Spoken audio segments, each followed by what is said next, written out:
বড় বোনের ভাসুর বাবা মাকে সহ বিয়ের প্রস্তাব নিয়ে এসেছে ভেবেই কেমন যেন অদ্ভুত লাগতেছে। লোকটার বয়স ২৮ কি ২৯, অনেকটা গম্ভীর টাইপের। আমার সাথে কখনোই কোনো কথা হয়নি, তাই এইভাবে বিয়ের প্রপোজালটা আমি ঠিক মানতে পারছি না। আমি ঝুমুর, সবাই ঝুম বলেই ডাকে। আমি এবার অনার্স প্রথম বর্ষের ছাত্রী। আমার বড় বোন রজনী, বিয়ে হয়েছে ১ বছর হতে চলল। রজনী আপুর যখন বিয়ে হয়েছে তখন অনার্স দ্বিতীয় বর্ষের ছাত্রী। দুলাভাই ফাহিম চৌধুরীও সেমিয়ার, প্রেমের বিয়ে ওদের। এখন ওরা তৃতীয় বর্ষে, দুজনেই পড়াশোনা করে। আর দুলাভাইয়ের বড় ভাইয়ের নাম আয়ান চৌধুরী, ওনার বাবা রাজন চৌধুরী, চৌধুরী গ্রুপ অফ ইন্ডাস্ট্রিজের মালিক। আপু শ্বশুর আর আয়ান ভাই সবকিছু দেখাশোনা করে।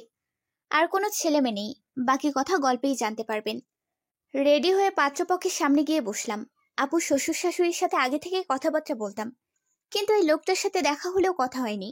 দেখতে মাশাল্লাহ, কিন্তু সব সময় চুপচাপ গম্ভীর হয়ে থাকে জন্য আমার পছন্দ না ওনাকে। আমার জামাই একটু আমার মতো চঞ্চল দুষ্ট না হলে তো মিলবে না। আজকে ভার্সিটি থেকে এসে শুনি যে আপু শ্বশুর শাশুড়ি আর ওদের বড় ভাই আসবে। আসবে ভালো কথা, আমি আমার মতো এসে গোসল করে গান শুনতেছি আর ফেসবুকে গল্প পড়তেছি। এমন সময় আম্মু রুমে এসে বলতেছে শাড়ি পরতে। আজব, আমি কেন শাড়ি পরবো? আমি পড়তে বলছি তাই। আম্মু তোমার কথা না আমি বুঝতে পারছি না, আমি কেন শাড়ি পরবো? কারণ রজনীর শ্বশুর শাশুড়ি তোকে দেখতে আসবে। আম্মু তুমিও না। আপু শ্বশুর শাশুড়ি তো আমাকে অনেক দেখেছে, আর কি দেখবে? আর দেখলে দেখবে, এতে শাড়ি পরার কি আছে? আমার জামার সাথে প্লাজোই ঠিক আছে। ঝুম, ওনারা তোকে ওনাদের বড় ছেলের জন্য দেখতে আসছে। কি? আম্মু ওই বুইড়া লোকটা? কি বলছিস কি ঝুম? তোর থেকে ৯ বছরের বড়, বিয়ের জন্য এরকমই ঠিক আছে। তোর বাবা আর আমার বয়সের পার্থক্য ১২ বছরের। আম্মু আগের কথা বাদ দাও, এখন কি এত বড় কাউকে বিয়ে করে নাকি? উনি সব আগের কালচার নিয়ে থাকবে, আর আমি এই যুগের মেয়ে। ৯ বছরের পার্থক্য এমন কিছু হবে না। আর শুনেছি ইরহাম নিজেই বলেছে তোকে বিয়ে করবে। তোর বাবারও কোনো আপত্তি নেই, আমাদেরও তো কোনো ছেলে নেই। তোরা দুই বোন একই সাথে থাকবি। আর ১ বছর হতে চলল। আমরা রজনীর শ্বশুর শাশুড়িকে চিনি, অনেক ভালো মানুষ। যতদূর চিনেছি আয়ান বাবা অনেক ভালো, শুধু একটু চুপচাপ থাকে। তাতে কি, ছেলে মানুষ একটু গম্ভীর থাকাই ভালো। তাই তোর বাবা ঠিক করেছে সম্বন্ধ পাকা করবে। আম্মু গম্ভীর থাকা ভালো, তাই বলে এতটা গম্ভীর? উনি কখনো আমার সাথে কথা বলে নাই। তুই কথা বলেছিস? কি যে বলো না আম্মু, ওনাকে দেখলেই ভয় লাগে, কেমন যেন খেয়ে ফেলার মতো করে তাকায়। যদিও একবার কি দুবার তাকিয়েছে, এছাড়া দেখিনি আমি ওনাকে। সব সময় তো অফিসার রুমের ভেতরেই সীমাবদ্ধ উনি। এতক্ষণ চুপচাপ ওদের সামনে বসে মনে মনে এসবই ভাবছিলাম, হঠাৎ আপুর শাশুড়ি বলতেছে, কি রে মা, যা, আলাদা একটু কথা বলে আয়। এতক্ষণে সামনে তাকিয়ে দেখলাম আয়ন ভাই সামনে নাই, আমার রুমের দিকে যাচ্ছে। আমি কাচুমাচু করে দাঁড়িয়ে ওনার পেছনে পেছনে আসলাম। বুঝতেছি না এমন কেন হচ্ছে আজ। এমনিতে তো আপু শ্বশুর শাশুড়ির সামনেও বেশ চটপট করে বেড়াই। আমি আর আপু একদমই আলাদা। আমি চটপটে আর আপু শান্ত। ওদিকে ফাহিম ভাই চটপটে আর আয়ন ভাই শান্ত। এই প্রথম নিজের রুমে ঢুকতেও ভয় করতেছে আমার। বুকে থুথু ছিটে দিয়ে পেছনে আপু শ্বশুর শাশুড়ির দিকে একবার তাকিয়ে রুমে পা রাখলাম। পা রাখতেই শক্ত একটা কণ্ঠ কানে এলো। এতক্ষণ লাগে আসতে? এমনিতে তো এক জায়গায় ঠিক থাকো না। আমার কান্না পাচ্ছে। এই লোকটা আমার সাথে এই প্রথম কথা বলল, তাও আবার ধমক দিয়ে। প্রথম কথা বুঝি একটা গুন্ডাও ভালোভাবে বলে, আর উনি তো ভালো মানুষ। না না না, আমার মতো মেয়ে কিছুতেই এই উদ্ভট লোকটার সাথে সারা জীবন কাটাতে পারবে না। যে এই কথাটা বলতে যাব তখনই উনি বলে উঠলেন, আমি তোমার মতামত জানতে আসিনি। চুপচাপ এই শাড়ি পাল্টে বিয়ের শাড়ি পরে নাও। আজকে একটু পর আমাদের বিয়ে হবে। এই বলে হনহন করে বেরিয়ে গেল। আবার ফিরে এসে বলল, আজকেই শ্বশুরবাড়িতে নিয়ে যাব তোমাকে। কথা না শুনলে ফেসবুকে কার সাথে কি করছো সব তোমার আব্বুকে বলে দেব। আমি তাজ্জব বনে গেলাম। এটা কি আদেশ করলো নাকি থ্রেট দিয়ে গেল? আরে ভাই, আমাকে কিছু বলার সুযোগ তো দেবে নাকি? একটু পর আম্মু এসে একটা মিষ্টি আমার মুখে ধরে দিয়ে বলল, তুই আগে থেকেই পছন্দ করতিস আয়ানকে? কখনো বলিসনি তো? কি সব উদ্ভট কথা বলতেছো আম্মু? কেন, তুই নাকি আয়ানকে বলছিস যে বিয়ের প্রস্তাব নিয়ে আসেন? কি? আম্মু এসব তোমায় কে বলেছে? কেন, কে আর বলবে? তুই যাকে বলছিস সেই বলেছে। আয়ান ভাই এসব বলেছে? এই দেখ, সত্যি কথা মুখ দিয়ে বের হয়েছে, তার মানে সত্যিই বলছিস। আচ্ছা যাই হোক, রেডি হয়ে নে, রজনী আর ফাহিম কাজী নিয়ে আসতেছে। আম্মু, আম্মু, এই যা চলে গেল। আরে আমার কথাটা তো শুনবা। আমি কখনো ওনাকে বললাম আমি বিয়ে করবো ওনাকে? আর আমি ফেসবুকে কার সাথে কি করছি? শুধু তো একটা একটা ছেলেকে দুলাভাই বানিয়ে। ওহ শিট, এই কথাটা উনি জানলো কিভাবে? আসলে হয়েছে কি, কিছুদিন থেকে একটা ছেলে সব সময় হাই হ্যালো দিত আর খোঁজ খবর নিত। প্রথমে পাত্তা না দিলেও একসময় আমিও কথা বলতাম। কথা বলতে বলতে দুলাভাই বানাইছি।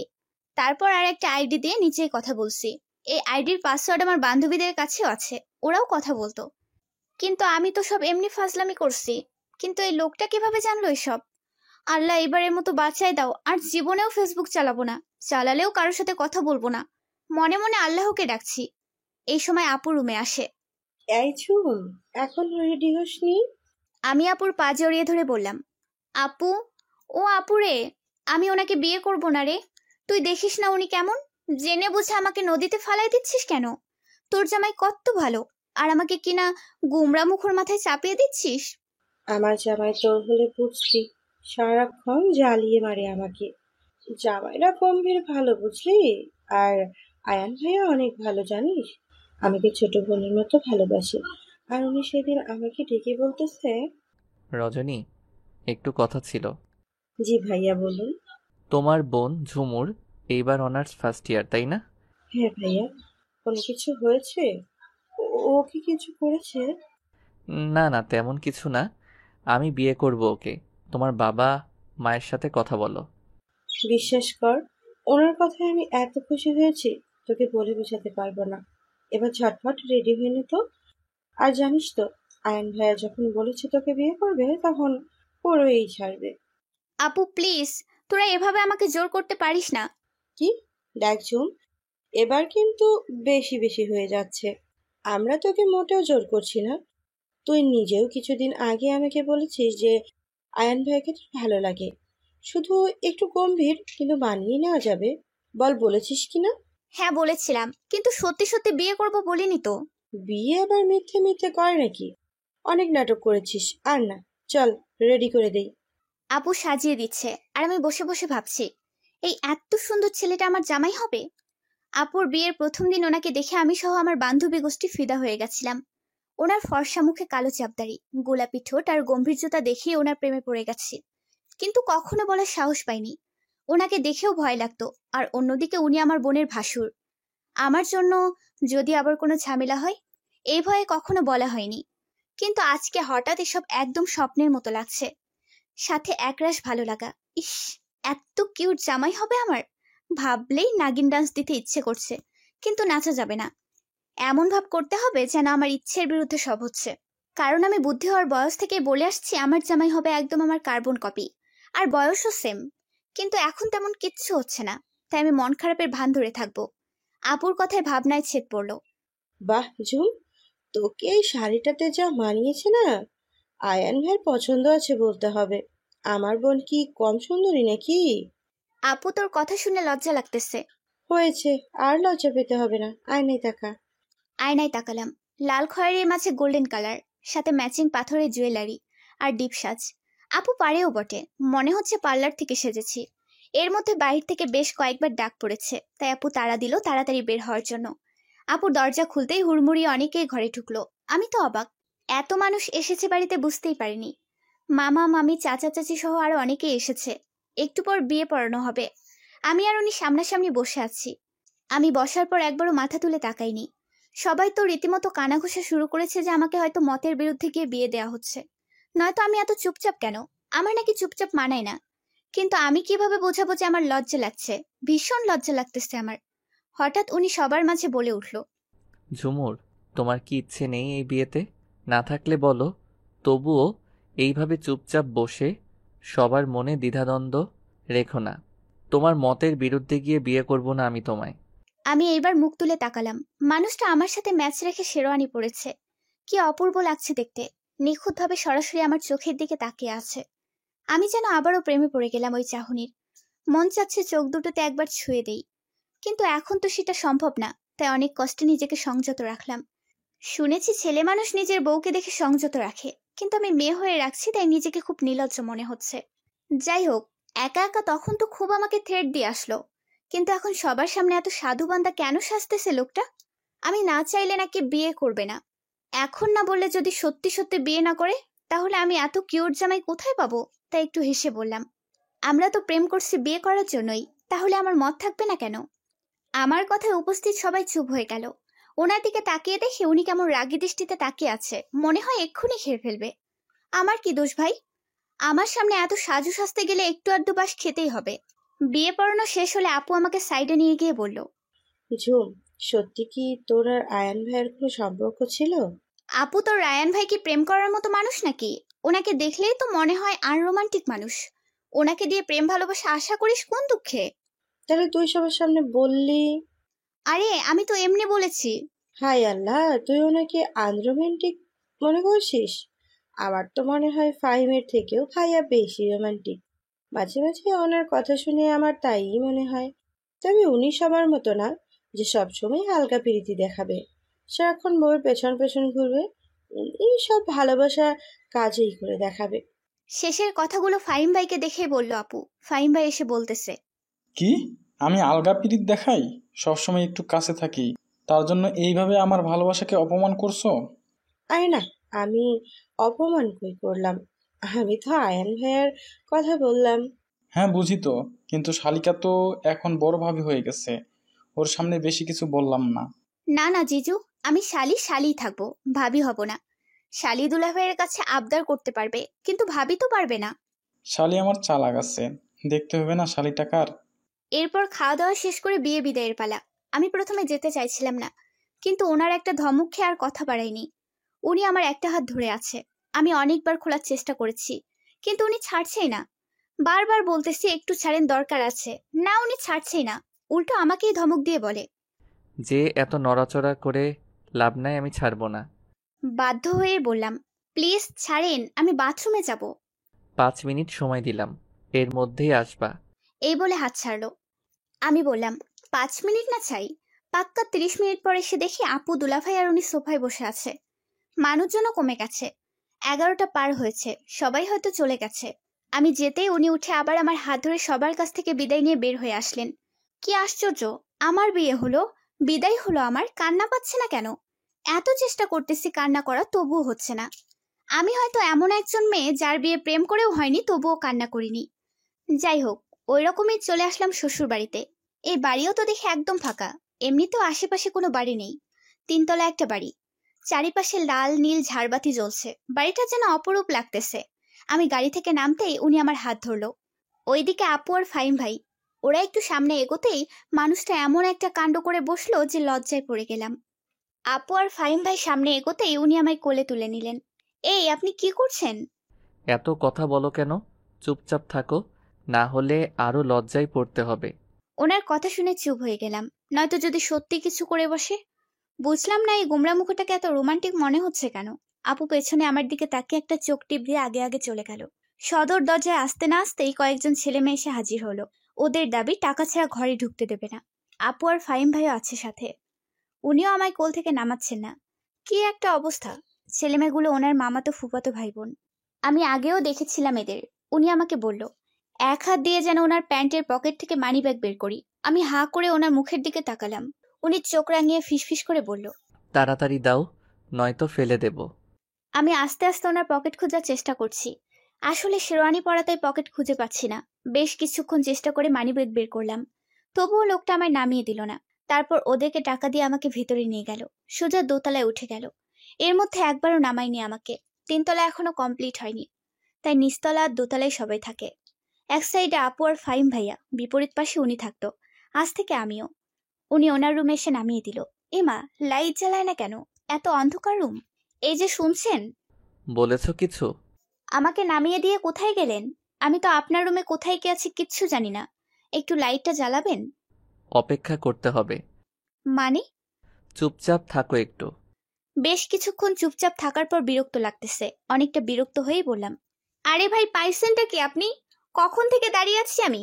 কি করবেন করেন, 12টা পার হয়েছে, ঘুমাবো আমি। বসতেও দিচ্ছেন না, পা লাগে না বুঝি? এই সময় লাইট জ্বলে উঠলো। আমি 2 হাত দিয়ে চোখ ধরলাম। অনেকক্ষণ অন্ধকারে থাকার পর আলো আসছে, তাই চোখে লাগছে। চোখ মেলে দেখি হালকা লাল নীল আলো জ্বলছে। ঘরের সমস্ত জিনিস চকচক করছে, মনে হচ্ছে সব নতুন। সম্ভবত এগুলোই লাগিয়েছিলেন উনি। আর বিছানায় পুরোটাই ফুল দিয়ে সাজানো। আপু আর ফাহিম ভাইয়া যাওয়ার আগে সাজিয়ে দিয়ে গেছে। আমার সামনে লম্বা চওড়া উনি পকেটে হাত দিয়ে আমার দিকে তাকিয়ে আছে। ফ্যানের বাতাসে ওনার চুলগুলো হালকা উঠছে। আবারও মন চাচ্ছে ওনার মাথায় একবার হাত দেই। আর মনকে বাধা দিলাম না। ডান হাতটা ওনার মাথায় দিয়ে চুলগুলো বুলিয়ে দিলাম। উনি চোখটা বন্ধ করে ফেললেন। আমি ভয়ে ভয়ে হাত সরিয়ে নিলাম। উনি চোখ মেলে তাকালেন। আমি মাথা নিচু করে দাঁড়িয়ে আছি। উনি খুব নম্রভাবে ডাকলেন আমায়। ঝুমুর, আমি মাথা তুলে তাকালাম ওনার মুখের দিকে। ঝুমুর, আমি তোমাকে কয়েকটা কথা বলি, মন দিয়ে শুনবা। আমি মাথা নাড়লাম, মানে শুনবো। তুমি আমাকে চেনো আমি কেমন, আর আমি আজকেই তোমাকে কেন বিয়ে করলাম এটা জানতে পারবে এক সময়। আমি জানি তুমিও আমাকে পছন্দ করো, এটা না বুঝলে বিয়ে করতাম না আমি তোমায়। তুমি এতদিন বাবার বাড়ি মেয়ে ছিলে, তাই তোমার চঞ্চলতা শোভা পেয়েছে, কিন্তু এখন একদম ওরকম করা যাবে না। তোমাকে গম্ভীর হতে হবে, বউদের যেমন মানায়। ওনার এই কথাটা আমার ঠিক পছন্দ হলো না। সবাইকেই কেন গম্ভীর হতে হবে? আমার তো নিজের ইচ্ছে বলে কিছু একটা আছে। আমি একখানে চুপচাপ বসে থাকতে পারি না, সিরিয়াস মোমেন্টে হাসি আটকাতে পারি না। এসব না করলে আমার কেমন যেন দম বন্ধ লাগে। বিরক্তি মাখা মুখ নিয়ে ওনার কথাগুলো শুনলাম। উনি বলল, এখন ফ্রেশ হয়ে আসো। আমি অনেকক্ষণ সময় নিয়ে ফ্রেশ হয়ে আসলাম। এসে দেখি উনিও চেঞ্জ করে নিয়েছে, হয়তো অন্য বাথরুমে গেছিল। তারপর একসাথে 2 রাকাত নামাজ পড়ে নিলাম। এরপর উনি একটা নেকলেস বের করে আমার সামনে ধরলো। তারপর কিছু না বলে আমার গলায় পরিয়ে দিল। ওনার স্পর্শে অজানা ভালো লাগা কাজ করছিল। একদম কোনো ভয় লাগতেছিল না। মনে হচ্ছিল এ স্পর্শে কোনো পাপ নেই, নেই কারো কথার ভয়। একদম হালাল সম্পর্ক, আর হালাল জিনিস সবারই ভালো লাগে। ওনাকে জড়িয়ে ধরার খুব ইচ্ছে হচ্ছিল, কিন্তু সাহস হলো না। যদি ভাবে যে কেমন মেয়ে একটু ধৈর্য ধরতে পারে না, তাই জড়িয়ে ধরলাম না। উনি এক হাত দিয়ে চুলগুলো ছেড়ে দিল। তারপর আমাকে ওনার দিকে ঘুরিয়ে নিল। আমার চোখের দিকে তাকিয়ে বলল, তুমি ছোট নেই ঝুমুর, সব কিছু বুঝতে পারো তুমি। আমি জানি আমি চাইলে তুমি বাধা দিতে পারবে না, কিন্তু আমি চাচ্ছি না এইভাবে হঠাৎ করে তোমার ইচ্ছের বিরুদ্ধে কিছু করতে। আমাদের একসাথে পথ চলা আজ থেকে শুরু। আমরা জীবনের শেষ দিন পর্যন্ত একসাথে থাকব, তাই তাড়াহুড়ো করে কষ্ট দিব না তোমায়। সময় নাও তুমি। তোমার যখন মনে হবে স্বামী হিসেবে পারফেক্ট আমি, সেদিনই কাছে আসবে। আমি আমার সবটা দিয়ে ভালোবাসবো তোমায়। কোনো ছেলে মানুষ বিয়ে করে বউকে ছাড়া থাকতে পারে না, আমিও পারবো না। কষ্ট হবে, তাই সময় একটু কম করে নিও। বলে মুচকি এসে বিছানার একপাশে শুয়ে পড়ল। ইস, এত নির্লজ্জ এই লোকটা। কিভাবে গড়গড় করে সবকিছু বলে দিল! ছি, লজ্জায় আমার মাথা কাটা যায়। ধুর, কি সব ভাবি আমি! আমি ওনার বউ, আমাকে বলবে না কাকে বলবে? আর এত সুন্দর একটা মানুষের বউ হওয়া ভাগ্যের ব্যাপার। তারপর আমিও চুপি চুপি ওনার পাশে গিয়ে শুয়ে পড়লাম। এপাশ ওপাশ করতে করতে রাত কেটে গেল। এমনিতেই আমি সবসময় নড়াচড়া করি বেশি, তার উপর আজকে বিছানায় একটা ছেলে মানুষ। ঘুম আর হলো না আজকে। ফজরের আজান কানে আসতে উঠে পড়লাম। অজু করে বের হতেই দেখি উনিও উঠে পড়েছে। নামাজ পড়ে নিচে গেলাম। এর আগেও যেহেতু এ বাড়িতে এসেছি, তাই সবকিছুই চেনা আছে। নিচে গিয়ে আস্তে আস্তে সদর দরজা খুলে বাইরে বের হলাম। বাড়িটার সামনটা পুরোটাই ফাঁকা। ছোট ছোট আম গাছ, লিচু গাছ, পেয়ারা গাছ, আরো বিভিন্ন রকমের ফলের গাছ, ফুলের গাছ, তবে সব সারিবদ্ধ আর ফাঁকা ফাঁকা করে লাগানো। এজন্যই আরো বেশি ভালো লাগে। আমি আগে এ বাড়িতে আসলেও এত সকালে উঠে বাইরে আসিনি। গাছগুলোতে পাখির কিচিরমিচির শব্দ আর সকালের শুভ্র বাতাস গায়ে লাগতেই যেন মনটাও ফুরফুরে হয়ে গেল। ঝুম এদিক ওদিক ঘুরে বেড়াচ্ছে, আর ওপর থেকে একজোড়া চোখ ওর দিকে তাকিয়ে ভাবছে। মেয়েটা কি একটু চুপচাপ থাকতে পারে না? কালকে এত করে বোঝালাম নতুন বউ বউয়ের মতো থাকতে, তা না, সকালে উঠেই ধেই ধেই করে বাহিরে গেছে। আর কয়দিন যত খুশি নেচে বেড়াও, এরপর থেকে তোমাকে বন্দি করে রাখবো। চাইলেও যখন তখন ইচ্ছে মতো ঘুরতে পারবা না। মিসেস আয়ান চৌধুরী, যার জন্য তোমাকে বিয়ে করছি সেটা তো পূরণ করতেই হবে, কারণ আয়ান চৌধুরীর প্রয়োজন ছিল তোমাকে, বড্ড বেশি প্রয়োজন ছিল। এসব ভাবতে ভাবতে দেখি ঝুমুকে কোথাও দেখা যাচ্ছে না। আয়ন দ্রুত নিচে নেমে আসে। ঝুমুর মাত্রই ভেতরে আসছে, তখনই আয়ন নিচে নামে। দেখে ঝুমুর কিচেনের দিকে যাচ্ছে। ঝুমুরকে দেখে 1 কাপ কফি চেয়ে আগের দিনের খবরের কাগজটা পড়া শুরু করে। ঝুমুর আয়নকে কফি দিয়ে সবার জন্য নাস্তা বানায়। কাল ঘুমাতে দেরি হয়, সবার একটু দেরিতেই ঘুম ভাঙে। রজনী এসে দেখে ঝুমুর নাস্তা বানানো প্রায় শেষ। এই ঝুম, কি করছিস এসব? এত তাড়াতাড়ি উঠতে গেলি কেন? আরে আপু, সমস্যা নেই, আমার ঘুম আসছিল না তাই উঠে পড়েছি। আরে শালিকা যে, বিয়ে হয়ে আসতে না আসতেই দায়িত্ব পালন শুরু করেছো দেখি। কথাটা বলতে বলতে ফাহিমও নিচে আসলো। ওনার আরো 2টা মামাতো বোন উঠেছে। হঠাৎ সোফায় বসে থাকা ওনাকে দেখতে পেয়ে সবাই চোখ টেপাটেপি করে হাসছে। আমি ওদের মতিগতি বুঝতে পারছি না, এমন কেন করছে? আপু এসে ফিসফিস করে বলতে লাগলো, এই শোন, এটা কি হলো বলতো? কি? আয়ান ভাইয়া তো কখনো নিচে এসে কফি খায় না। মানে এই এত সকালে তো কখনো নিচেই আসে না। তাহলে আজ ব্যাপার কি? ব্যাপার ওনাকে গিয়ে জিজ্ঞেস কর না, বলে ওদের কাছ থেকে সরে আসলাম। আর ওরা সবাই হেসে উঠল। আমি রুমে আসার কিছুক্ষণের মধ্যেই উনিও রুমে ঢুকলো। অফিস যাব। কথাটা বলে টাওয়াল নিয়ে বাথরুমে ঢুকে পড়লো। আমি আবার নিচে গেলাম, ওনার জন্য নাস্তা নিয়ে আসলাম। একটু পর উনি গোসল করে বের হলেন, শুধুমাত্র তাওয়াল পরে। নাভির একটু নিচে তাওয়াল, ফর্সা বুকে হালকা কালো লোম, গলার একটু নিচে 2টা লাল তিল। চুল থেকে টপ টপ করে পানি পড়ছে, গোলাপি ঠোঁটগুলো ভিজে আছে।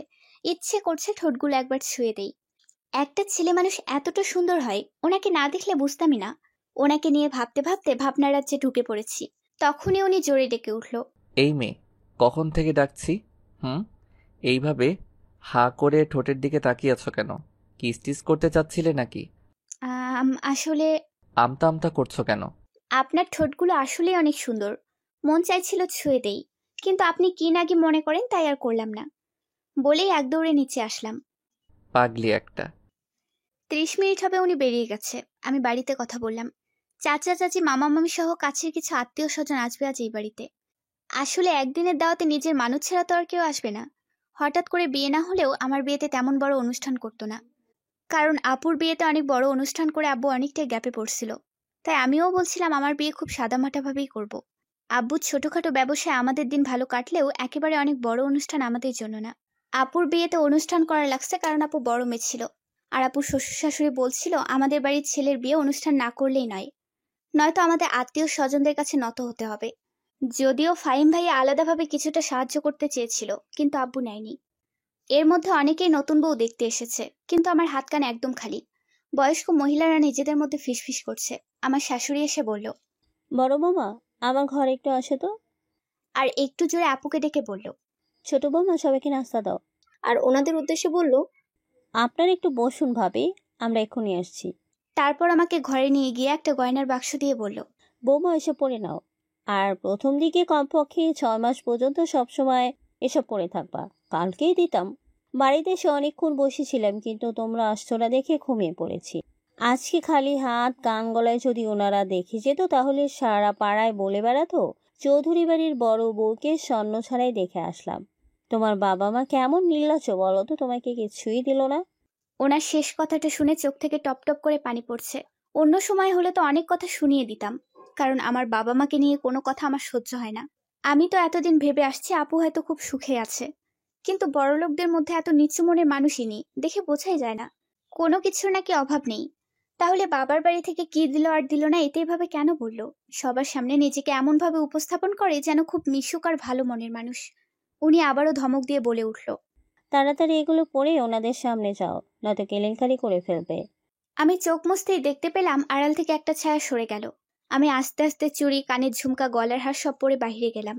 সবাই দেখে বেশ প্রশংসা করলো। আমার শাশুড়িও ছিল ওখানে। ওনার উদ্দেশ্যে কয়েকজন বলল, সত্যি ভাবি, আপনার 2 বউ মাশাল্লাহ। ছেলেগুলোও যেমন, বউও তেমন বেশ মানিয়েছে। এখন শুধু একটা বাচ্চা হলে সংসারটা পূর্ণ হবে। তার ছোট ছেলের বিয়ে তো প্রায় বছর হলো। সুখবর কবে দিবেন? আপু পাশেই ছিল। শাশুড়িমা আপুর দিকে চেয়ে বলল, সময় পেলেই হবে। এখনকার ছেলেমেয়েরা তাড়াতাড়ি বাচ্চা নিতে চায় না। ভাবি কিছুদিন গেলে নেবে। আমি শাশুড়ি মায়ের মুখের দিকে তাকিয়ে আছি। সবার সামনে কত ভালো দেখায়, আর ভেতরে ভেতরে যেন নাগিন। আমি চাইলেই তখন মুখের ওপর অনেক কিছু বলতে পারতাম, কিন্তু কাল রাতে আয়ান চৌধুরী নিষেধ করেছে। কখনো যেন আমার কারণে ওনার মা কষ্ট না পায়। আর তার উপর আমি নতুন বউ, এজন্য সব সহ্য করে গেছি। বিয়ের আগে আমার কানে স্বর্ণের জিনিস ছিল, কিন্তু কালকে সাজার সময় বাড়িতেই খুলে রাখছি। শাড়ির সাথে ম্যাচিং করে জুয়েলারি পরছিলাম জন্য। গলায় একটা সিম্পল লকেট দেওয়া চেনও ছিল, সেটাও খুলে রাখছি। সবাই চলে যাওয়ার পর রুমে এসে একা একা বসে আছি। খারাপ লাগতেছে অনেক। আপুকে তো স্বর্ণের শুধু চুড়ি আর কানের ঝুমকা দিয়েছে, কিন্তু বিয়ের কিছুদিন পর, কারণ একেবারে অত কিছু করা সম্ভব ছিল না। তাহলে কি আপুকেও কথা শুনতে হয়েছিল? এমন সময় আপু রুমে এসে দরজা লাগিয়ে দেয়। আমার কাছে এসে গালে আলতো চাপ দিয়ে বলে, মন খারাপ করিস না ঝুম। শ্বশুর বাড়িতে একটু একটু কথা হজম করতে হয়। শুধু শাশুড়ি মাই এমন, তাছাড়া বাড়ির প্রত্যেকটা মানুষই ভালো, আয়ান ভাইয়া বেশি ভালো। আমি আপুর মুখের দিকে তাকিয়ে আছি, মনে হচ্ছে আপুও কান্না করেছে। আমি আড়াল থেকে শুনেছি মা, তোকে কি কি বলেছে। প্রথম দিকে আমাকেও বলেছিল, কিন্তু তোর ফাহিম ভাইয়া আমাকে আলাদা করে জিনিস বানিয়ে দিয়েছিল। উনি ভেবেছে সেইগুলো আমার বাবা বাড়ি থেকে দিয়েছে, তাই আর কিছু বলেনি।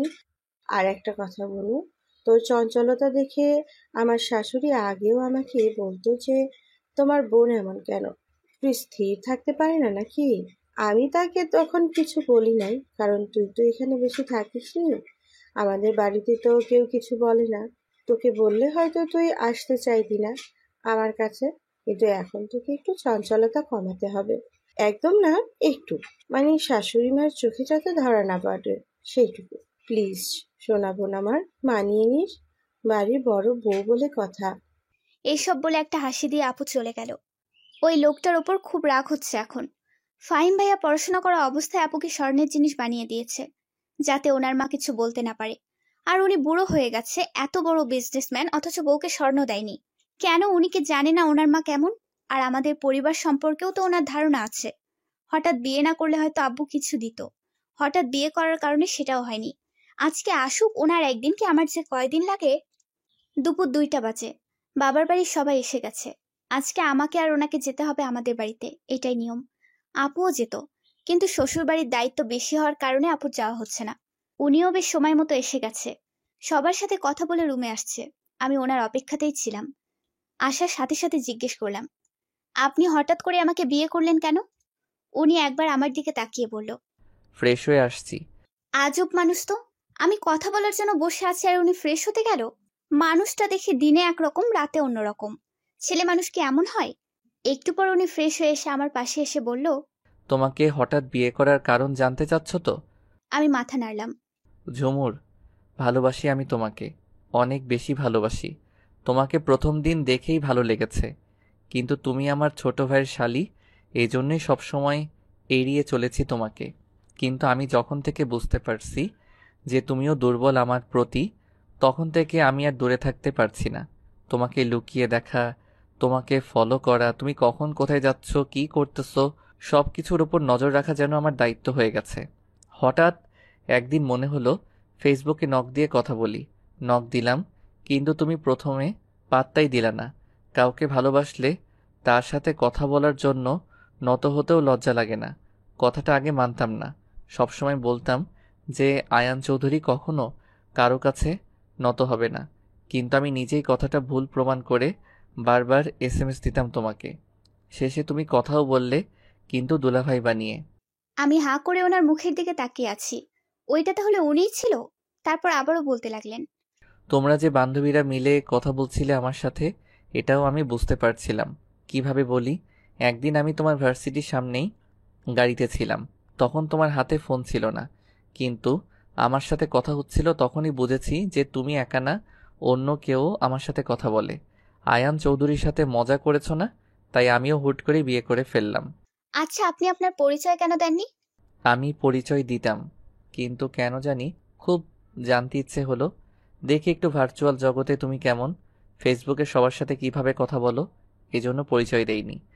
ও, আর হঠাৎ বিয়ে করার আরেকটা কারণ হলো, আমাকে অফিসের কাজে 15 দিনের জন্য আমেরিকা যেতে হবে। আর আপনার তো। আমার খুব ইচ্ছা আমেরিকার নিউ ইয়র্কে অবস্থিত নায়াগ্রা ফলস দেখার। জি হ্যাঁ, এটা দ্বিতীয় কারণ। অফিসের কাজে যাচ্ছি, তাই ফ্যামিলির কাউকে নিয়ে যাওয়া যেত না, কিন্তু আমার সাথে আমার বিয়ে যেতেই পারে। এই জন্যই আপনাকে খুব তাড়াতাড়ি বিয়ে করলাম। আর যাই হোক, বিয়ের আগে যে তোমাকে একা আমার সাথে পাঠাবে না, এটা আমি জানতাম। এখন তো আর কেউ বাধা দিতে পারবে না। কাল থেকে তুমি আমার বিয়ে, তার 3 দিন পর আমরা যাচ্ছি। তার মানে আমি সত্যি আমেরিকায় যাব? আমি খুশিতে আত্মহারা হয়ে ওনাকে জড়িয়ে ধরলাম। আপনি জানেন, আমি এতদিন শুধু কল্পনা করেছি যে আমি ওখানে গেছি, কখনো ভাবিনি আমার ইচ্ছেটা পূরণ হবে। আপনাকে যে কি বলে ধন্যবাদ দেব আমার ভাষা নেই। আয়ান মনে মনে ভাবছে, এই মেয়েটা কি বুঝতে পারছে না বউ এইভাবে জড়িয়ে ধরলে কি অবস্থা হয়? তার উপর এই প্রথম একটা মেয়ে এইভাবে বুকের মধ্যে চেপে আছে। সত্যি, ব্যাপারটা ছেলে মানুষ ছাড়া কেউ উপলব্ধি করতে পারবে না। আয়ান দাঁতে দাঁত চেপে সহ্য করে যাচ্ছে। একটু পর ঝুমুর আয়ানকে ছেড়ে দিয়ে রুম থেকে দৌড়ে বাইরে যায়। উদ্দেশ্য সবাইকে বলা যে ও আমেরিকা যাবে। ঝুম বের হতে আয়ান একটা স্বস্তির নিঃশ্বাস ফেলে। আর একটু হলে নিজেকে কন্ট্রোল করতে পারতো না। ভালোবাসার মানুষটা বুকের মধ্যে থাকলে যে কোনো পুরুষ কন্ট্রোলহীন হয়ে পড়ে। আরও সে যদি হয় বউ, তাহলে তো আর কথাই নেই। ঝুমুর দৌড়ে নিচে নামতেই ওর শাশুড়ির মুখোমুখি হয়। শাশুড়িকে দেখার সাথে সাথে স্ট্যাচুর মতো দাঁড়িয়ে যায় ঝুম। ওয়াল্লাহ, ভুলেই গেছিলাম যে এটা আমার শ্বশুর বাড়ি আর জম আছে এখানে। ঝুম্মা, একটু আমার সাথে আসো তো। এই বলে সবার সামনে থেকে আড়ালে নিয়ে গিয়ে বলে, এইটা তোমার শ্বশুর বাড়ি, একটু ভদ্রভাবে চলাফেরা করবা কেমন? একেই তো একদিনেই তোমার বাবা মা এত মানুষ নিয়ে আসছে, তার উপর কোনো জিনিস আনে নেয়। সবাইকে খুব বড় বড় করে বলেছিলাম ছোট ছেলে প্রেম করলে কি হবে, বড় ছেলেকে কোনো এক রাজকন্যার সাথে বিয়ে দেব। আর হলো আগেরটার মতোই। একটু কঠোরভাবে কথাটা বললেন উনি। মা, এটা আপনারও শ্বশুর বাড়ি, তাই এভাবে নিজেকে রাজারানী ভাবা বন্ধ করেন। আপনিও এই বাড়ির বউ, আমিও এই বাড়ির বউ। আপনি আমাকে ছোট করে দেখতেই পারেন, কারণ আপনি আমার আগে আসছেন এই বাড়িতে। আপনার অধিকার বেশি, কিন্তু আমার বাবা মাকে ছোট করে কথা বলে আমি ভুলে যাব আপনি আমার স্বামীর মা। তখন আপনি আমার সাথে যেভাবে আচরণ করবেন আমি ঠিক তেমনটাই ফিরিয়ে দেব আপনাকে।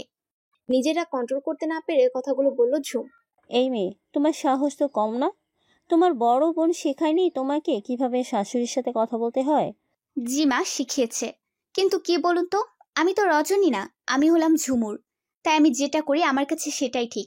অন্য কারো কথা শুনে চলতে পারি না আমি। এমন সময় রাজন চৌধুরী সেখানে হাজির হয়। ওনাকে দেখে আমার শাশুড়ি হেসে বলে, কি ব্যাপার, আয়নের বাবা কিছু লাগবে? হ্যাঁ, বৌমাকে লাগবে। মা ঝুমুর, একটু আসো তো আমার সাথে। আমার কিছু বন্ধু এসেছে তোমাকে দেখতে। আমি নিজেকে আরেকবার আয়নায় দেখে নিয়ে বাবার পেছন পেছন আসলাম। একটু পর আয়নও নিচে আসলো। সবার সাথে দেখা হলো, কথা হলো। আপু আর ফাইম ভাইও সাথে ছিল। আমরা আসার কিছুক্ষণের মধ্যে আমার শাশুড়িও সেখানে এসেছে। সবাই একটা করে গিফট দিয়ে গেল। সবকিছুর মধ্যে একটা জিনিস খেয়াল করলাম, আমার শাশুড়ি সবার মাঝে অসম্ভব ভালো মানুষ। দেখলে মনে হবে আমাদের দুই বউকে মেয়ের মতো দেখে। সবাই চলে গেছে। আমাদের যাওয়ার কথা থাকলেও ওনার অফিসে দরকার থাকার কারণে যাওয়া হয়নি। আমি আর আপু একসাথে বসে আছি। আচ্ছা আপু, তোর শাশুড়ি এমন, তুই কখনো বলিসনি কেন? কি বলতাম বল, আর কিভাবে বলতাম? বিয়ে তো আমি নিজের পছন্দে করেছি, আর আমার বাবার এত ক্ষমতা নেই যে আমি কিছু বললে সাথে সাথে দিতে পারবে। তাই আমি কিছু বলে বাবা মাকে টেনশনে ফেলতে চাইনি। আচ্ছা, সব বুঝলাম, কিন্তু তুই আমার বেলাতে না করলি না কেন? তুই তো জানতিস তোর শাশুড়ি কেমন, তবুও কেন আমাকে বিয়েতে জোর করলি? কেন জোর করেছে সেটা আমি বলছি। কথাটা কর্ণপাত হতেই দুই বোন দরজার দিকে তাকালাম। আমি আর আপু একজন আরেকজনের মুখের দিকে তাকিয়ে ভাবছি, মায়ের কথাটা কি উনি শুনে ফেললো নাকি? কিছু যদি মনে করে, উনি আপুর দিকে তাকিয়ে বলল, রজনীকে যখন আমি বলেছি যে আমি তোমার বোনকে বিয়ে করব, তখন ও যে খুশি হয়েছে তা ওর চোখ মুখ দেখেই বুঝতে পারছিলাম। কিন্তু একটু পর কেন জানি ও আমাকে না করলো। বলল, আপনি বড়লোক ঘরের মেয়েকে বিয়ে করেন ভাইয়া, আমার বোন আপনার জন্য পারফেক্ট নয়। ওর এই কথাটা আমার কাছে ঠিক মনে হয়নি, তাই আমি এই ব্যাপার নিয়ে ফাহিমের সাথে কথা বলেছি। আমি প্রথমে ভেবেছিলাম ফাহিম হয়তো রজনীর সাথে খারাপ ব্যবহার করে, কিন্তু পরে শুনলাম তেমন কিছুই না। সমস্যাটা আমার মায়ের কারণেই রজনী রাজি হতে চায়নি। এর মাঝে ফাহিম ভাই আপুকে ডাকে আর আপু চলে যায়। উনি আমার পাশে বসে আমার দুই গালে হাত রেখে বলল, আয়ান চৌধুরী ভালোবেসেছে তোমাকে, আর তার ভালোবাসার মানুষটাকে সে নিজের করে নেবে না তা কি করে হয়? আমি যতবার এই মানুষটার চোখের দিকে তাকাই ততবার ওনার প্রেমে পড়ে যাই। মানুষ বলে না যে কাউকে কখনো চোখের দিকে তাকিয়ে মিথ্যা বলতে পারে না। এনার চোখের দিকে তাকালে আমার কথাটা সত্যি মনে হয়। এনার চোখে আমি আমার জন্য ভালোবাসা দেখতে পাই। দেখলে মনে হয় মানুষটা আমাকে অসম্ভব ভালোবাসে। তারপর আবারও বলতে শুরু করলো, ঝুমুর, আমি আমার মা আর বাবাকে যখন বলেছি তোমাকে ওনার পছন্দ কি না, তখন বাবার উত্তর ছিল কিছুটা এরকম। হ্যাঁ, মেয়েটা ভালো আছে, একটু চঞ্চল, বাড়িটা মাতিয়ে রাখতে পারে। আর মা বলছে, এমনিতে দেখতে ভালো, তবে চঞ্চলতা বাড়ির মেয়েদের শোভা পায়, বউদের না। আর এক বাড়ির দুই মেয়ে আসলে সংসারে আমাকে দামই দিবে না, নিজেরাই সবকিছু করবে। মা তুমি না সব সময় বলতে আমরা পরিবার একসাথে থাকবো সব সময়, কখনো ভাগ হব না। ওরা দুই বোন একসাথে থাকলে কখনো আলাদা হবে না, সংসারটা একসাথে থাকবে। আর সব থেকে বড় কথা, তোমার ছেলেরা তাদের পছন্দের মানুষের সাথে থাকবে। তারপর মা রাজি হয়। আর সেদিন দেখতে গিয়ে বিয়ে করার আরেকটা কারণ মা, আমি জানি যদি সেদিন বিয়ে করে তোমাকে নিয়ে না আসতাম তাহলে মা চাইতো তোমার বাবা যেন মেয়েকে সবকিছু দিয়ে তবেই পাঠায়। আমি জানি তোমার বাবা আমার থেকে কিছুই নিত না, কিন্তু ওনার মাথায় চিন্তা বেড়ে যেত কিভাবে কি করবে না করবে। এজন্য আমি সেদিনই বিয়ে করে নিয়ে আসি, যাতে মা মনে করে হঠাৎ বিয়ে হওয়ার কারণে কিছু দিতে পারিনি, আর তোমার বাবারও অনুষ্ঠান বা কিছু দেওয়া নিয়ে চিন্তা না হয়। বিয়ে পড়িয়ে রাখলে হয়তো পরে অনুষ্ঠান ছাড়া বিদায় দিতে পারতো না, আত্মীয় স্বজনদের কথার ভয় করত, হঠাৎ হওয়াতে কেউ কিছু বলতে পারবে না। আমি মনে মনে ভাবলাম, তবুও তো আপনার মা কিছু বলা বাকি রাখেনি। যাই হোক, এটা আমাদের বউ শাশুড়ির ব্যাপার। শাশুড়ি আপনাকে কিছু না বললে আমিও বলবো না। কি দরকার মা ছেলের মধ্যে ঝামেলা বাজানোর? ঝুমুর, কি ভাবছো? না, কিছু না। জানি ভাবতেছো যে ফাহিম বউকে কথা শোনার হাত থেকে বাঁচতে পারলো, আমি কেন পারি না। আজকের পর থেকে মা তোমাকে কিছুই বলবে না ঝুমুর, শুধু তোমাকে না, তোমার আপুকেও বলবে না। আমি এতদিনও জানতাম না আমার মা এমন, এখন জানতে পারছি, তাই সেটা সমাধানের উপায়ও বের করেছি। উনি আমার মা, ওনাকে তো আমি কিছু বলতে পারি না, তাই তোমাকে বলছি, আমার মাকে কখনো কষ্ট দিও না। মা কিছু বললে সহ্য করে নিও, উনি অনেক কষ্ট করে এই সংসারটা সাজিয়েছে। আপনি কিভাবে বুঝলেন আপনার মা কিছু বলবে না? উনি হেসে বললেন, পরশুদিন সকালেই দেখতে পারবে। রাতের খাওয়া দাওয়া শেষ করে রুমে এসে বসে আছি। এই লোকটা এখনো আসছে না। বেলকনিতে দাঁড়িয়ে কারোর সাথে ট্যুরের ব্যাপারে কথা বলতেছে। আমি 2বার ডাকতে গিয়ে ঘুরে আসছি, ডাকতে পারি নাই। কেন জানি না মন খুব চাচ্ছে উনি একটু আমাকে কাছে টেনে নিক, কপালে একটা ভালোবাসার পরশ এঁকে দিক, আর তারপর জড়িয়ে ধরে ঘুমাক। আচ্ছা, উনি কি বুঝতে পারছেন না কিছু? ধুর, ভাল লাগে না। অনেকক্ষণ পর উনি রুমে আসলো। আমি বিছানায় 2টো বালিশ উঁচু করে হেলান দিয়ে শুয়ে আছি।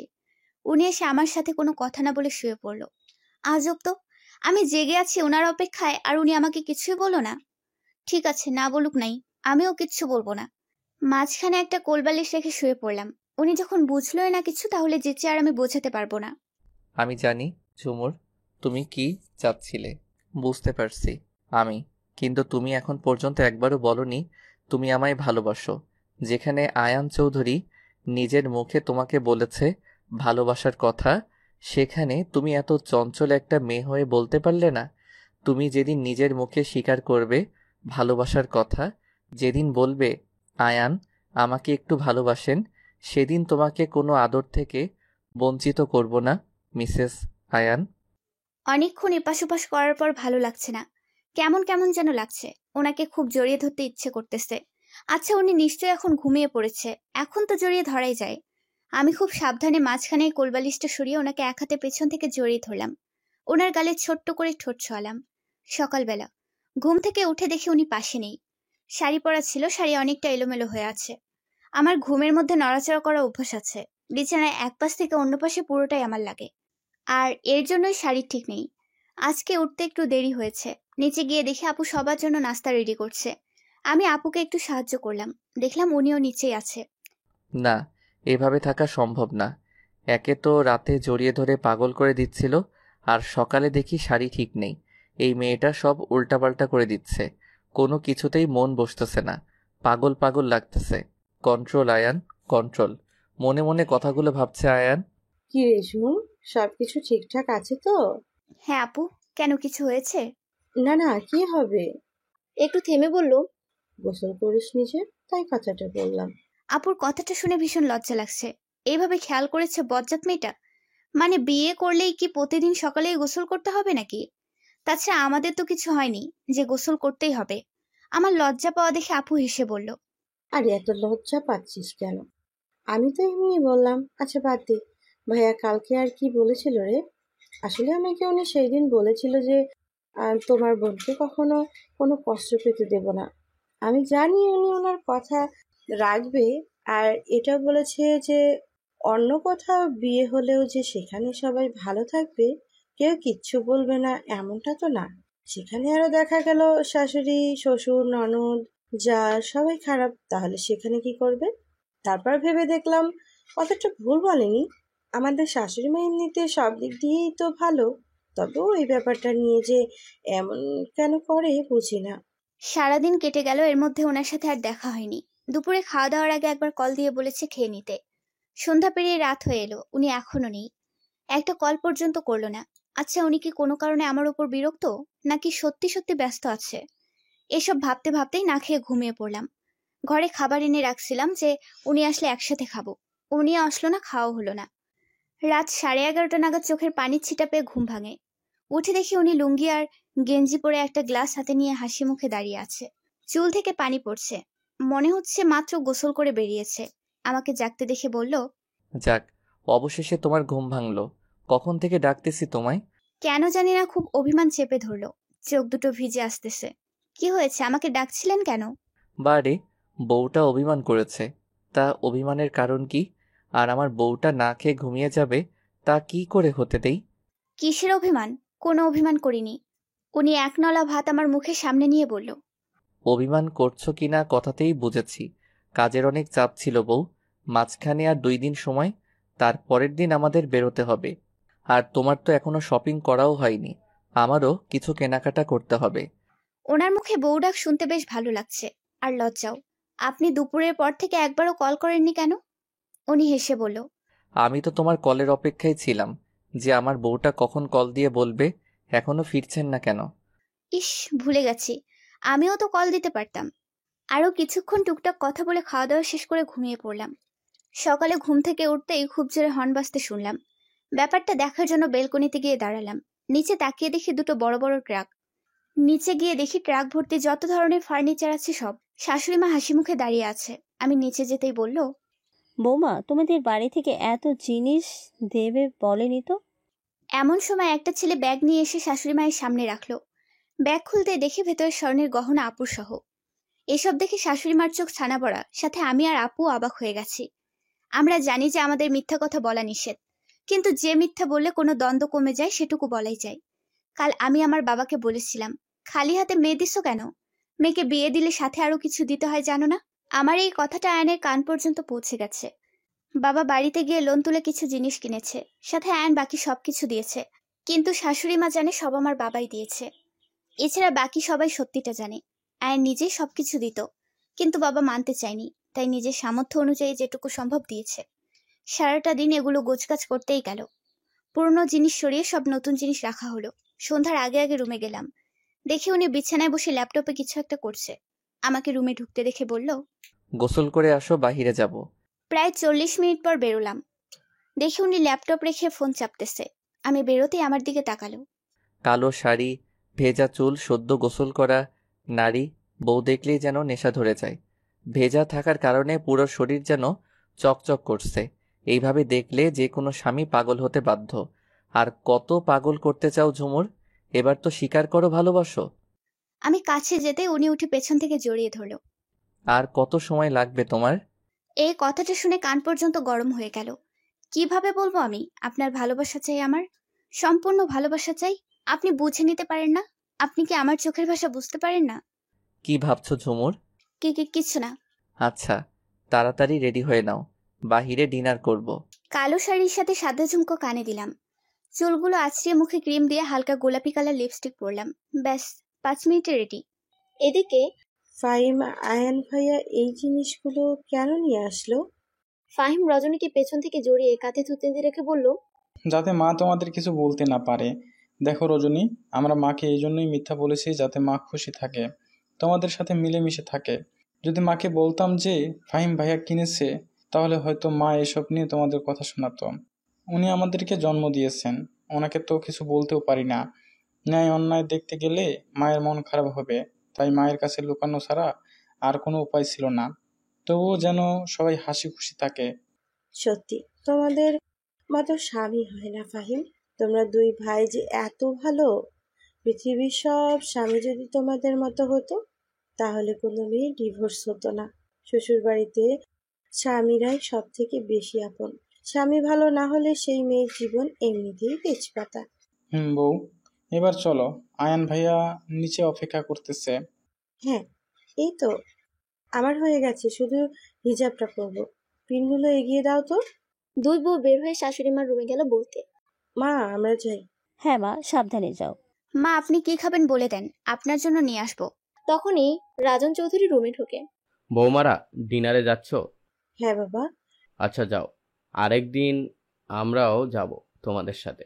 ওনার কথা শুনে ঝুমুরের মনে হলো উনিও যেতে চাচ্ছিলেন, কিন্তু ছেলে আর ছেলের বউরা ঠিক করেছে, তাই কথাটা বলতে পারলো না। তাই ঝুমুর চট করে বলে উঠলো, বাবা মা আপনারাও চলুন না আমাদের সাথে।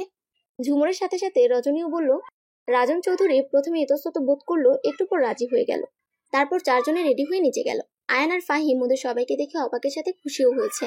আসলে বউদের সাথে বাবা মায়ের হাসি খুশি দেখলে যে কোনো স্বামী খুশি হয়। পরের দিন রাতে ঝুমুরও সব জামা কাপড় গুছিয়ে নিচ্ছে। কালকে সকালে ওদের ফ্লাইট। আজকে বিকেলে শপিং করতে গেছিল। এখন সবকিছু গোছগাছ করছে। আয়ান ল্যাপটপে কিছু একটা করছে। সকালে উঠে নাস্তা করে সবার থেকে বিদায় নিয়ে চলে গেল এয়ারপোর্টে। 10টায় উড়াল দিল আমেরিকার উদ্দেশ্যে। ঝুমুর আজকে খুব খুশি, এই প্রথম বিমানে ওঠা আর বাংলাদেশ বাদে বাহিরে কোনো দেশে যাওয়া। এমনিতেই ঘোরাঘুরি খুব পছন্দ ওর, তার উপর বাহিরের দেশ। 20 ঘন্টার জার্নি শেষে অবশেষে পৌঁছে গেল আগে থেকে বুক করে রাখা হোটেলে। ঝুমুর তো খুব ক্লান্ত, ও এসে গোসল করেই ঘুম। আয়ান এর আগেও 2বার এসেছিল, আর সেই 2বার এই হোটেলেই ছিল, তাই এখানকার অনেক কিছুই চেনা। প্রথম 7 দিন আয়ান খুব ব্যস্ততায় সময় কাটালো। বিকেলে শুধু একটু সময় আশেপাশে ঘুরলো, দূরে যেতে পারে না।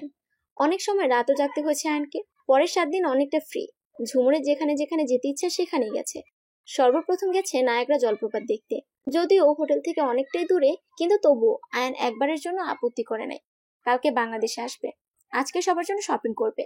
এর মাঝে খবর পেল রজনী মা হতে চলেছে। ঝুমুর তো মহা খুশি। শপিং এ গিয়ে সবার জন্য কেনাকাটা করলো, সাথে ছোট বাচ্চার অনেকগুলো জামা, ছেলের ও মেয়েরও। জানে না তো কি বাচ্চা হবে, তাই দুজনারই কিনলো। এমনও ড্রেস আছে যেগুলো বাচ্চার বয়স 5 হলেও পরা যাবে। পছন্দ হয়েছে, কিনেছে। অবশেষে 2 দিন পর বাংলাদেশে ফেরত আসলো। বাড়িতে এসে সবার প্রথম বোনকে জড়িয়ে ধরলো। ওর ইচ্ছা যেন একটা ছেলে হয়, কিন্তু এই বাড়ির সবার ইচ্ছা যেন একটা মেয়ে হয়, কারণ এই বাড়িতে মেয়ে সন্তান নেই। আয়ান ও ফাহিমকে জড়িয়ে ধরে কংগ্রেস জানালো। ভাইয়া তুমি কিন্তু বড় আব্বু হচ্ছ। হুম, তোর পর এই বাড়িতে একটা পিচ্চি আসতে চলেছে যে সারাক্ষণ আমাদের বাড়িটা মাতিয়ে রাখবে। তারপর রজনীকে ডেকে বলল, ছেলে হোক বা মেয়ে, তাকে ডাক্তার বানাবো। এতে কি তোমার কোনো আপত্তি আছে? না ভাইয়া, আমার কোনো আপত্তি নেই। আমারও এমনটাই ইচ্ছে ছিল। আচ্ছা ঠিক আছে, আমার তরফ থেকে তোমার এটা গিফট পাওনা থাকলো, সময় মতো পেয়ে যাবা। পাশ থেকে ফাহিম মাথা চুলকিয়ে মিনমিনিয়ে বলল, কষ্ট করলাম আমি, আর গিফট পাবে ও? এটা কেমন কথা? ফাহিম ভাইয়ের কথা শুনে আমি জোরে হেসে দিলাম। আর উনি চোখ রাঙিয়ে আমার দিকে একবার, ফাহিম ভাইয়ের দিকে একবার তাকিয়ে ওপরে চলে গেল। আর ফাহিম ভাইয়াকে বলল, তোর গিফটও পেয়ে যাবি। সময় চলছে আপন গতিতে। আমেরিকা থেকে আসা 1 মাস হয়ে গেছে। যে প্রজেক্টের জন্য আমেরিকা গেছিল সেটাও পেয়ে গেছে। অফিসে কাজের প্রচুর চাপ। আমার শ্বশুরের বুকের ব্যথাটা বেড়েছে, তাই একদম বেড রেস্ট। শাশুড়ি এখন কোনো কিছুতেই বাধা দেয় না। আর আমি বা অতটা দুষ্টুমি করি কই? প্রায় সবসময় একা একা থাকি। একা থাকলে আর কি বা দুষ্টুমি করব? আগে বাড়িতে আপুর সাথে থাকতাম, আম্মুর সাথে থাকতাম, নয়তো স্কুল কলেজে বান্ধবীদের সাথে থাকতাম।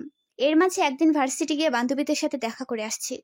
আপুর সারাক্ষণ মাথা ঘোরে, খাইতে পারে না, বমি হয়। এজন্য আপুরও সারাক্ষণ শুয়ে থাকে, তাই আমিও একা একা ফোন চাপি, নয়তো বই পড়ি। আর খুব খারাপ লাগলে বাহির থেকে ঘুরে আসি, নয়তো ওনার সাথে ফোন করে কথা বলি। উনি যতই ব্যস্ত থাকুক না কেন, আমি ফোন দিলে কখনোই আমাকে নিরাশ করে না, কথা বলবেই।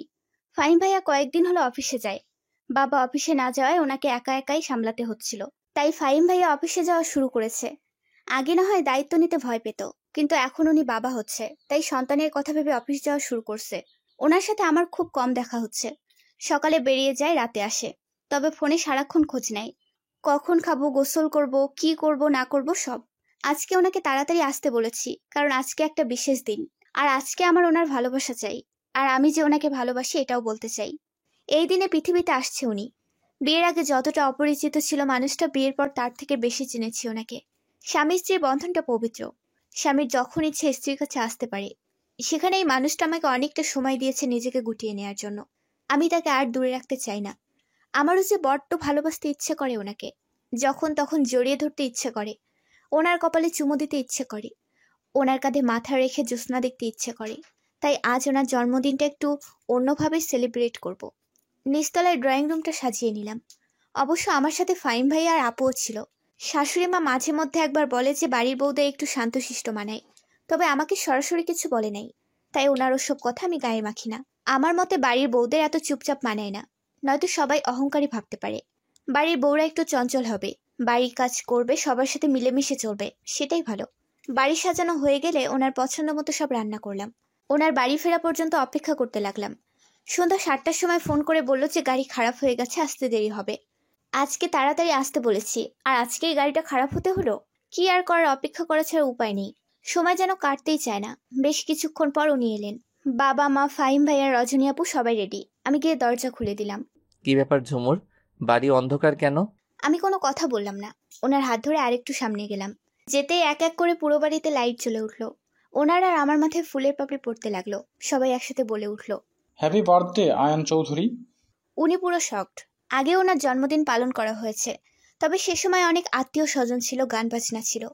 তারপর থেকে কিছু বছর উনি জন্মদিন পালন করেননি। ওনার এত আত্মীয় স্বজন, গান বাজনা, হই হুল্লোড় পছন্দ না। তাই আমি সবটা শুনে কোনো আত্মীয় স্বজনকে বলিনি, শুধু আমাদের পরিবারকে নিয়ে ওনার জন্মদিন পালন করতে চাইছি। উনি সবাইকে সাথে নিয়ে কেকটা কাটলেন। আমি ওনার জন্য একটা পাঞ্জাবি এনে রাখছিলাম, যেহেতু আমার পরনে শাড়ি, হাত ভর্তি চুড়ি, কানের দুল, গলায় ওনার দেয়া বাসর রাতের নেকলেস, সব পরেছি। উনি নিচের ওয়াশরুম থেকে ফ্রেশ হয়ে আসলেন। তারপর সবার সাথে বসে খাওয়া দাওয়া করলেন। একটু পর উনি ওপরে যেতে ধরলেই আমি ওনার পথ আটকে ধরলাম, কারণ এখন ওনাকে কিছুতেই রুমে যেতে দেয়া যাবে না, নয়তো আমাকে নীলজ্জের খাতায় নাম লেখাতে কেউ দ্বিধাবোধ করবে না। এই শুনুন না, মাথা নিচু করে বললাম। উনি আমার ঘাড়ে হাত রেখে বলল, বলো না। একটু একটু কি? একটু ছাদে যাবেন? উনি হেসে বলল, এটা বলতে এত কিছু? আচ্ছা বলো তো, বিয়ের পর থেকে আমি তোমাকে কখনো ধমক দিছি? আমি মাথা নাড়লাম, অর্থাৎ না। তাহলে আমাকে দেখে ভয় পাও কেন? না মানে, আপনি অফিস থেকে আসলেন, সবাইকে সময় দিলেন, বিশ্রাম না নিয়ে এখন আমার সাথে ছাদে যাবেন, তাই ভাবলাম। স্বামীরা বউকে সময় দিতে কিপটামি করে না, আমি তো একদমই না। সবার মাঝে তো আর বউকে সময় দেওয়া যায় না, তাই বউকে দেওয়ার জন্য সময় আলাদাভাবেই রাখতে হয়। কথা বলতে বলতে ছাদে আসলাম। ছাদের মাঝখানে আগে থেকে ছোট্ট একটা টেবিলে ছোট্ট একটা কেক রাখা ছিল, পাশে একগুচ্ছ গোলাপ, আর কয়েকটা মোমবাতি, আর একটা ছুরি। আমি টেবিলের সামনে গিয়ে ওনাকে বললাম, এখন আমি যা যা করব আপনি বাধা দেবেন না। আমি জানি উনি আমাকে বাধা দেবে না, তবুও বলে রাখলাম। আমি একে একে সবগুলো মোমবাতি জ্বালিয়ে নিলাম। মুহূর্তের মধ্যে ছাদের মাঝখানটা আলোয় আলোকিত হয়ে গেল। চারিদিকে অন্ধকারের মাঝখানে আলো, আলোর মাঝখানে লাভের ছোট্ট একটা চকলেট কেক, ওর মাঝে লেখা আই লাভ ইউ এ। এটা আমি নিজে হাতে লিখেছি। আয়ান বানানটা পুরোটাই হয়নি, কেকটা ছোট, তাই শুধু এটাই লিখতে হয়েছে। উনি 2 হাত ভাঁজ করে আমার দিকে এক দৃষ্টিতে তাকিয়ে আছে। ওনার এই চাহনি আমার চেনা, আগেও দেখেছি ওনার এই চাহনি। ওনার এই চাহনিতে আছে আমাকে কাছে পাওয়ার তীব্র আকাঙ্ক্ষা। আমাকে পাগল করে দেওয়ার জন্য এই তাকানোটাই যথেষ্ট। এতদিন নিজেকে সামলে রাখলেও আজকে আমি নিজেকে সামলাতে পারছি না। উনি এত গভীরভাবে কেন তাকিয়েছে? তবে কি উনি বুঝে গেছেন আমি কি চাই? ছেলে মানুষের ভালোবাসা খুব ভয়ঙ্কর, যদি সেটা হয় এক নারীতে। এক নারীতে আসক্ত পুরুষ ভীষণভাবে ভালোবাসতে পারে, তাকে পাওয়ার জন্য পুরো পৃথিবীর সাথে লড়াই করতে পারে। সে নিজে যতই কঠিন মানুষ হোক না কেন, ভালোবাসার মানুষটার কাছে সে বরাবরই মাথা নিচু করে থাকে। আমি এই মানুষটাকে সবসময় গম্ভীর আর একরোখা মানুষ ভাবতাম, অথচ মানুষটা আমার সাথে একবারও গলা উঁচু করে বা আমি কষ্ট পাবো এমন কোনো কথা বলেনি। আমি আগে ভাবতাম আমাকে সহ্য করার মতো, বোঝার মতো আমার মতো একজন মানুষ লাগবে, কিন্তু আমি ভুল ভাবতাম। আমার মতো হলে হয়তো তাকে আমার সহ্য করা লাগতো, নয়তো আমাদের ঝামেলা হতো। এই মানুষটার আমাকে বোঝার মতো ক্ষমতা আছে। আমি রেগে গেলে উনি শুধু ফ্যালফ্যাল করে তাকিয়ে থাকে, নয়তো কথা ঘুরিয়ে নেয়, তবুও কখনো আমার বিপরীতে কিছু বলে না। তাকে কি ভালো না বেশি থাকা যায়? আমি আরো আগেই বলতাম ভালোবাসার কথাটা, কিন্তু যখন শুনলাম কিছুদিন পর ওনার জন্মদিন, তাই অপেক্ষা করতে লাগলাম এই দিনটার জন্য।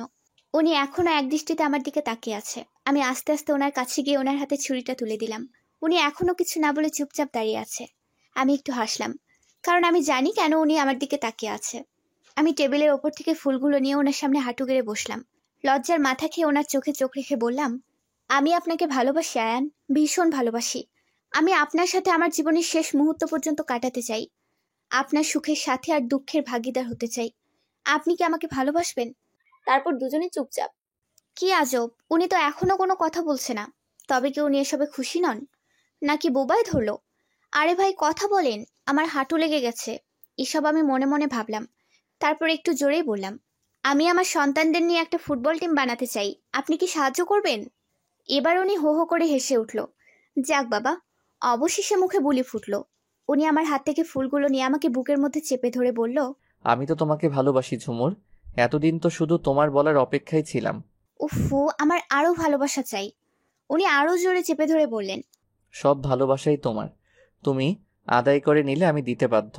তারপর কেকটা কেটে প্রথমে আমার মুখে তুলে দিলেন, বাকিটা নিজে খেলেন। উনি আমাকে কোলে নিয়ে রুমের দিকে যেতে লাগলেন। রুমের দিকে যত এগোচ্ছি তত আমার হার্টবিট বাড়তেছে।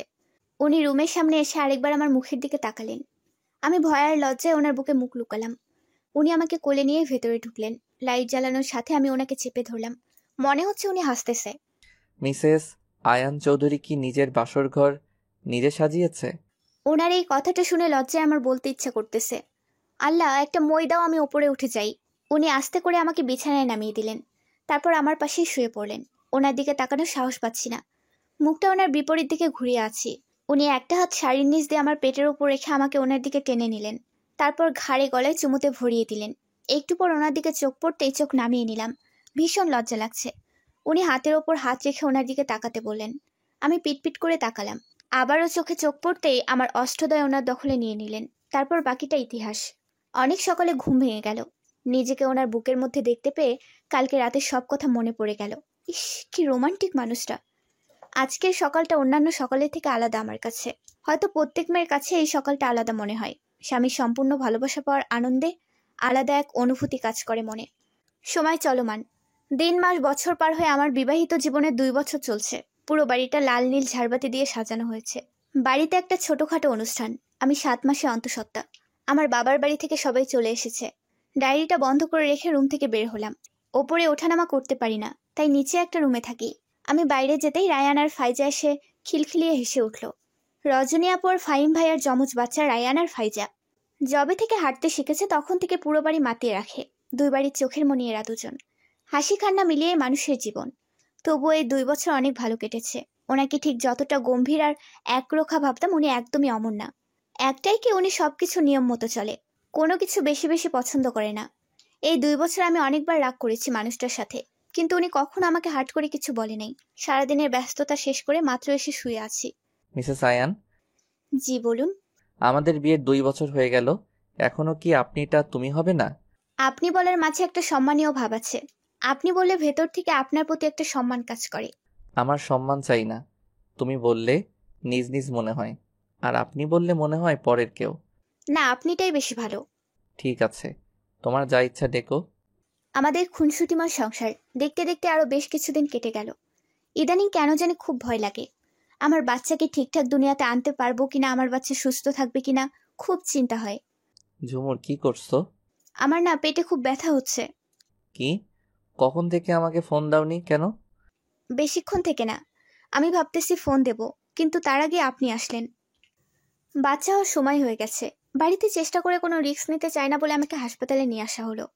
আজকে কেন জানি খুব কষ্ট হচ্ছে। সবাইকে খুব বেশি আপন মনে হচ্ছে। অপারেশন থিয়েটারে ঢোকানোর আগে ওনার লাল চোখ দেখে বুঝেছি মানুষটার খুব কষ্ট হচ্ছে।